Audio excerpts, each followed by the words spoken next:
Welcome to Khanversations. I'm Muqtedar, your host, and today I'm going to talk to you about China Shock 3.0, the shock that China's AI model DeepSeek has hit to the American stock market. There was a drop of nearly $1 trillion today, and NVIDIA, the most innovative, one of the most technologically advanced countries that produces, designs, and produces the chips that go into AI computers, without which AI computing is not possible, has suffered $600 billion of losses in their stocks today, all because of a small startup from China called DeepSeek. We will talk a little bit about DeepSeek. I'm calling it China 3.0 shock because you know that China 1.0 shock was when China got into manufacturing and all the manufacturing jobs moved from the West to China. China Shock 2.0 is the advancements in manufacturing that China has made post-COVID, especially in the area of green industries, whether it is EV, electric vehicles manufacturing, or solar cells, etc. China has 50% of the global capacity. It produces the best products at the cheapest prices, and this is impacting markets everywhere. That's China 2.0. And China 3.0 is this in AI, this DeepSeek AI model, the language-based model that has come out has really shocked American investors into AI, and it has much serious implications to geopolitics, about which I will talk about. What I intend to do today is to first talk about why DeepSeek is such a shock, to what does it mean to U.S.-China relations, to China's growth and development, and then I will talk about what its implications are for geopolitics. So 1, 2, 3, we'll talk about what is DeepSeek's impact. Number 2, what does it mean for U.S.-China relations and the world? And number 3, what its impact is going to be on geopolitics. So hang in there, strap on your seat belts as we fly into turbulence and experience China Shock 3.0. But before that, subscribe to Khanversations, like this video, press the bell icon, and don't forget to share this video with your socio-political network. If you want to support Khanversations, join the channel and become its member. So what has happened today? The stock markets really began to crash in the United States, especially it's in the S&P index dropped by 1.5%, NASDAQ by 3.5%. Most of the losses are concentrated in AI-related companies, and the biggest one is obviously the chip manufacturer NVIDIA, which lost about $600 billion. So that has come as a huge shock. So why is it a shock? Because of this startup called DeepSeek, which is an AI model much like ChatGPT or Anthropic's model Claude, I think. So I've never used Claude. I use ChatGPT occasionally.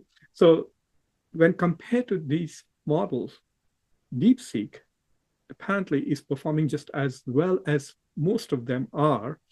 But what is amazing about it is there are two things amazing about DeepSeek. One, that for the past 2 years, the United States and Joe Biden's administration have been trying to curtail China's progress in the area of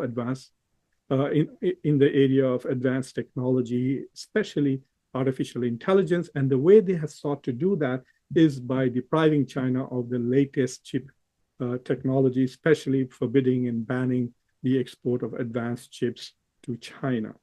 And they are also prohibiting sharing of knowledge, etc., because they are afraid that if China were to catch up with the United States, there is an assumption that the US is far ahead of the rest of the world because most of the AI companies, both hardware and software, like OpenAI, Google, Meta, and the companies which are investing in artificial intelligence, and of course the hardware side of it, like NVIDIA, they're all American companies.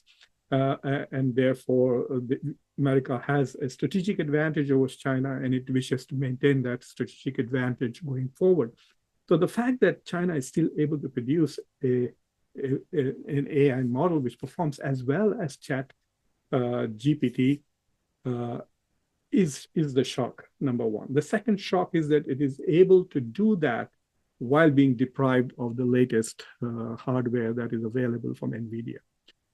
The second and more interesting thing is that most of the investments in these AI research is in billions of dollars, in hundreds of billions of dollars. So the investments in OpenAI or other companies, Meta apparently has invested about $500 billion. So the investments is in hundreds of billions of dollars. And DeepSeek, which is also not actually run. I was talking to my son who is doing his PhD at Caltech just before the show, and he's using DeepSeek as well as he's using ChatGPT. And he was telling me that the most remarkable thing to him is he was saying about the thing is that these guys are not also AI engineers. They are people who are into hedge funds. These are basically stock market people who have created this model to help them with investments. So they've been working at it. I mean, the company started in May of 2023. It started by somebody called Liang Wenfeng, who is essentially a hedge fund manager who has a hedge fund company who started toying around with basically artificial intelligence. I mean, there are reports that they've been working on it for a few years, and Liang Feng has been hoarding, especially A100 chips. Even before they were banned, he started buying them from NVIDIA. So the puzzle is, how is he able to get such a large number of such high quality chips in order to be able to train their model?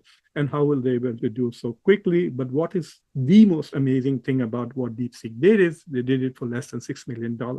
That is the shock. That is why the investors are saying, why are we investing hundreds of billions of dollars in these companies when the logical thing would be to go to China and invest there if they are able to produce just as good quality products as the US is. So US is spending hundreds of billions of dollars, China is spending a few $1 million, and the product is the same. So what's the difference? DeepSeek has done something more. So I was talking to my son who was using it. He says that he finds that DeepSeek, when it comes to doing calculations, producing graphs, doing coding, he's an economist and he's doing his PhD in economics, but economics at this level is all mathematics. So doing mathematical problems or even generating graphs or doing coding, he says that he finds DeepSeek is just as good as ChatGPT's most expensive model, which is about $200 or $400 a month. So instead of paying $200 or $400 a month to ChatGPT, you just get what DeepSeek is offering free at the moment. And of course, it's probably not going to be free for too long. But DeepSeek has also done something incredible. They have made it essentially open source. They put it up out there so anybody can take their software, their codes, and work on it. So if you are a smart AI entrepreneur, you can go take a look at DeepSeek's software, download it, and then improve on it, work with it, build applications of it, and so on and so forth. So they have produced knowledge and they're sharing it with the world, unlike the United States, which is now unwilling to share knowledge with the whole world. You know, like Joe Biden's ban on chips was only 18 countries are freely allowed to buy all the chips that they want. And then the second category where there are all those conditions under which you can buy, there are limits to how much you can buy. And then, of course, there are countries like China, Russia, and others, and Iran, which cannot buy these chips at all. But China has, but this Chinese company, DeepSeek, has just posted them all there. It's quite amazing what they have really done. When people look at it, I went to both of them today. The first time I logged in to DeepSeek, and I asked DeepSeek, like, how are you different from ChatGPT-4? So basically, the standard answer that DeepSeek is giving, I asked that question in several ways, is that DeepSeek is domain specific. So it works well in engineering domains. I can understand China focusing on STEM, whereas ChatGPT is good for a general model. So if you want to ask ChatGPT about poetry, about fashion, about art and culture, ChatGPT will do just as well as it would do in scientific areas. Whereas DeepSeek is domain specific, so it will focus, and then in some areas it's very good. It says that it's more or less the same when it performs, but it requires a lot of low energies and less amount of hardware. So the focus of Chat GPT is trying to cover a lot of range of things that it wants to cover in its training modules, whereas DeepSeek is focused on what you can clearly see as efficiency. They want to do more with less chips, less energy, less cost. That is why it is so inexpensive, and apparently it has done a fantastic job of maximizing efficiency, and therefore it is in many ways sometimes even faster than the free Chat GPT, which is what I use. So it's going to be low for subscribers. It's going to be low to maintain, and so on and so forth. So it's like everything that is Chinese. DeepSeek is world class and extremely inexpensive, and so it is. So just as they're beating Western cars and Western products by price, they're going to beat Western AI with price too.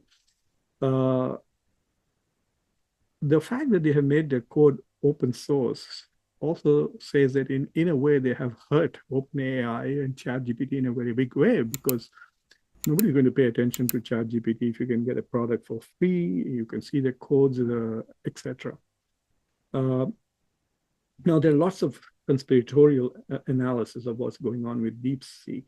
The thing that is astonishing to some engineers and some experts on AI is that Chinese company was able to do this with not the latest of NVIDIA's chips. So apparently the latest are the H series, the H100, H800, and so on. That most of the chips that DeepSeek was using was A100, which is the previous, I guess, not that advanced. It has a range of how many GPUs of energy it uses, 40 to 80. But whatever it is that they have produced a cutting edge product with software product with not so cutting edge hardware. That is the interesting aspect of this. So why is artificial intelligence important? It's quite possible that in the next few years, the world is going to be completely transformed by AI. We're going to be very, very dependent. It's like the second part of the fourth industrial revolution. Look, today we cannot imagine a world without Google, even though there is no Google in some parts of the world. Like for me, it's impossible to imagine a world without Google, YouTube, the internet connection. My productivity would drop significantly if I didn't have access to Google Scholar, libraries, internet connection. Going and doing research in a university, pulling books out and searching. I won't even be able to find where the books are without this. So the IT had this huge impact on the world. So we went from being productive like this to like that, using information technology in every which way, robotics, so on and so forth. Now, what AI is going to do is going to take this second tier and just exponentially blow it up. So productivity of people is going to go hugely forward. And so that is why it is very important. So countries which are going to master the artificial intelligence, both and not just produce, but also apply it in various aspects, in education, in manufacturing, in planning, in government, in ruling, providing governance, etc. So the more AI is employed, the higher the productivity, higher the efficiency and effectiveness of those governments and those countries. So I think the development gap, with modernization, some countries modernize faster, like Japan, and so they went ahead of other countries. And this is what AI is also going to do. So it's also very significant. So coming to the last part of the discussion with regards to what will be the geopolitical impact. So if you remember, just a few days ago, I was talking about fifth generation fighters that China had. China's J-35, which is a fifth generation aircraft. It is now ready for manufacturing, and they're also planning to sell some of them to Pakistan. So I did a show on that. And in that context, we were talking about what's the difference between a fourth generation and a fifth generation aircraft. Like, what's the difference between an F-35 and an F-16? And when you look at the specs, there's very little uh, hardware, like in the engine capacity, or it's not like there's significant difference in speed. The biggest difference was in electronics. So the difference between four and five generation aircraft is the electronics that goes with you. And now imagine that if you were having artificial intelligence in your sixth or seventh generation fighter jets.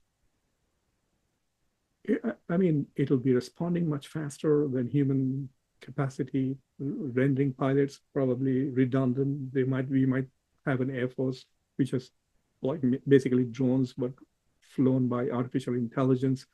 So those jet fighters which have an AI advantage over yours, they will have a significant and decisive advantage. So when it comes to military hardware, when it will come to planning, using different variables, using weather, etc., all of this, talking about weather, the New York Times did a search on ChatGPT and DeepSeek and found that DeepSeek does not access weather as well as ChatGPT does. But anyway, so what it's going to do is that in the past, countries which had powerful navies dominated the world, like the British Empire, and then subsequently countries with dominant air force who can dominate the skies dominated the world, which is the United States. Going forward, the countries which will dominate digital technology, especially artificial intelligence and robotics and unmanned weapons. We already have underwater drones, we have in the air drones, we have on the ground drones. So it's going to be like basically my robots and my drones fighting your drones, but they will be not managed by human beings. They'll be run by massive computers which are AI based. So you learn on the battlefield, people who have the faster capacity to learn, faster capacity to innovate, faster capacity to rewrite programs, etc., all driven. So that country which has more powerful AI will have more powerful military and will have a decisive edge in global politics in terms of power. And so therefore, AI is like basically a weapon. And so the weaponization of artificial intelligence is going to have a huge impact on geopolitics. I did play around with both of them, and I found something very interesting. So I read this article in the New York Times which said that there is censorship on DeepSeek. So I went and I did ask for about Tiananmen Square. And of course, ChatGPT gave a very comprehensive Wikipedia-like answer. Dates and comprehensive and perceptions of the people, what happened in Tiananmen Square, when it happened, etc. But when I asked the same question to DeepSeek, it basically said it's outside the scope. That was a bit of a surprise. So let me. And then I started playing around a bit more, and so I asked it about the Galwan episode about China's. I asked the question to DeepSeek whether China had violated international law by crossing into Indian territory in Galwan, Ladakh. It was very interesting. The answer that DeepSeek gave to me was near identical to what ChatGPT-4 applied. So I was a bit puzzled. Okay, it's not recognizing Tiananmen Square, but it's talking about Galwan. It's even talking about where China could be violating international law, where it may not be. It's all about interpretation. It's all about determining where the actual boundary is, the fact that there is no agreed upon procedures as well as boundaries are all. So it was talking about very interesting issues. And then when I asked them how do you rate Joe Biden as a president and how do you rate Xi Jinping as ruler of China? And then boom, the whole thing collapsed. And this is, you're seeing this, I got this notice saying request blocked. This request has been blocked due to violation of the terms of use. Please try again later. If needed, please contact us via email service at DeepSeek. So, I mean, this was about half an hour ago. So let me check again. whether it is allowing. Okay, I'm back here. So I'm able to see. All right. so so my access to it has been restored. So yeah. So I think yes, there must be some censorship in the political arena. So when it comes to politics, I guess politics related to China, I don't think you are going to get specific answers. But when I ask what is the best form of government, the answer that DeepSeek gave me was the same as the answer I got from ChatGPT. It's like a textbook answer. Oh, there are many types of governments, and so there's a monarchy, there's anarchy, there is democracy, and there are hybrid regimes. So there's the standard answer that you would expect a first-year undergraduate student to give. That's the kind of answer it was giving. I did ask it to write a couple of essays on topics that I know the facts well, and I was surprised that this is not even undergraduate level responses. And even ChatGPT is not really good. If you are taking my classes on foreign policy, geopolitics, or even Islam and global affairs and Islamic studies, and you get ChatGPT to write your answers, I guarantee you, you will fail because there's a lack of specificity to their answers. So in that sense, they may be very good in doing mathematics and coding, but they are still not there to replace professors. But I think we are getting there very fast. So this is an interesting development. I do want to talk a little bit about India and China.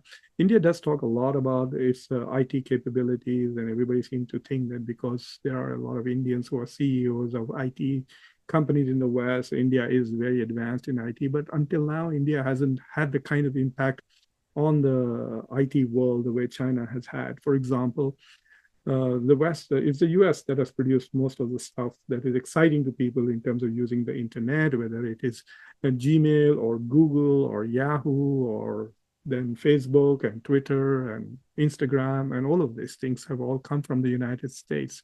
I can think of any other app from anywhere other in any other country, nor from India, except China, which produced TikTok. And now the TikTok is being kind of marginalized in the US. Trump may save it, Trump may not. They are trying to force the Chinese companies to sell it to Elon Musk.